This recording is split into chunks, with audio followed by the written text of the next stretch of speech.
Welcome back. GRO Community, a vital resource to help our boys in the community, may have to scale back on its services if it loses a partnership with its insurance company.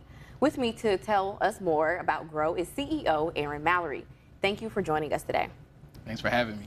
Well, could you first tell us what is the mission of GRO Community? Yeah, our mission is molding boys and healing broken men. Our specialty is that we provide mental health services, but particularly for boys and men, with a niche that we provide male practitioners and counselors to fill that void.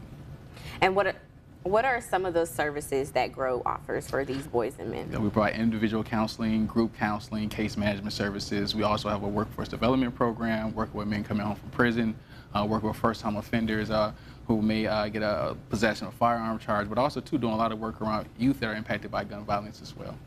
And what are some of the challenges that GRO Community faces? Yeah, well, you know, the challenge that we were dealing with was the situation with Meridian, the insurance company.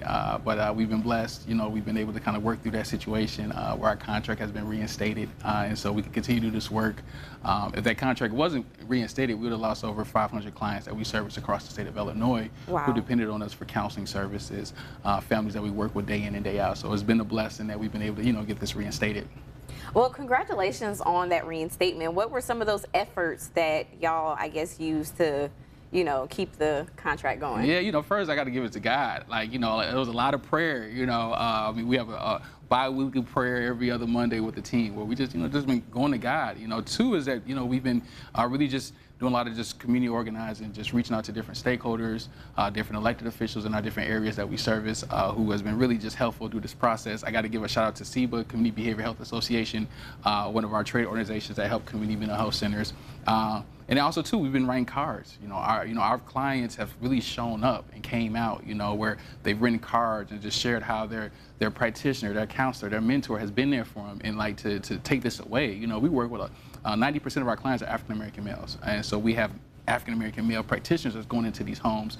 70% of the clients that we serve come from a single parent household. You know, so now having this positive male figure that's able to help with the mental health challenges and needs is something that's needed, and it's not a lot. Especially in areas like Peoria and Rockford, we came to these areas because one, a lot of the resources go to Chicago and they don't trickle down to these areas, and so we wanted to be intentional about how we can support the families out here as well. Such a beautiful blessing. Now, how can people support GRO Community? Yeah, well, you know, we always take prayers, number one, you know, just keep us lifted up in prayer as we do this work, as the things that we're trying to do. Two, you know, we always have opportunities on our website. Go to our website, grocommunity.org as well. You can kind of find whether it's volunteer opportunities, just kind of staying up to date on the things that we're doing. Yeah. Why did you start GRO Community?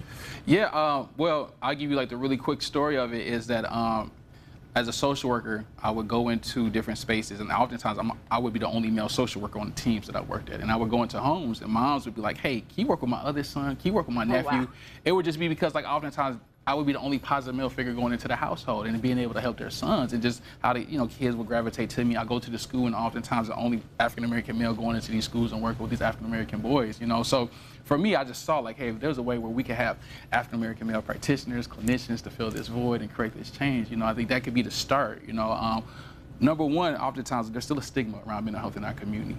Two, we have to also think about when we talk about boys and men getting mental health services, it's always been that push. Like, right. Hey, we don't talk about emotions. We don't, you know, it's that masculinity. We got to, you know, kind of just tough it up, right? And so I think what we figured out is that, hey, it is possible, to, you know, to have you have somebody that can connect with you, that you can identify with, a male presence, you know, right. It goes a very long way. So, but that was a catalyst on why this was created. All right, Aaron. Well, thank you so much for the work that you do in the community. We appreciate you joining us today.